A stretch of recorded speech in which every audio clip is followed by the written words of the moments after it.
দেখো এখানে যদি একে যদি নিয়ম এক খাওয়ানো যায়, নে নে নে নে নে, খাও খাও খাও খাও খাও, আচ্ছা আচ্ছা খাও খাও, ভাববে না ভাবো না। এর ঘাটা অবস্থাটা খুবই খারাপ।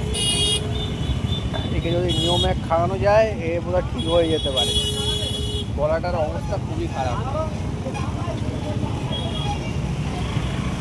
একে যদি নিয়ম এক খাওয়ানো যায় তাহলে ঠিক হয়ে যেতে পারে। তো এখানকার লোকেদেরকে বলছি যে এটা হচ্ছে কাঠপোল, কাঠপোলের আগে এখানে একটা বাজার বসে, এই বাজারে এই কুকুরটা আছে। সোনারপুর কাঠপোলের একটু আগে এই কুকুরটাকে যদি কেউ সপ্তাহে একটা করে নিয়মে খাওয়ানো যায়, সপ্তাহে একটা করে যদি কেউ নিয়মে খাওয়ানো যায় তাহলে কুকুরটা ভালো হয়ে যেতে পারে। 10 টাকা থেকে 12 টাকা দাম একটা নিয়মেকের দাম। তো আমি চেষ্টা করব, আমি এটাকে ব্যবস্থা করে কিছু মানে খাওয়াবার নিয়মক খাওয়াবার চেষ্টা করব।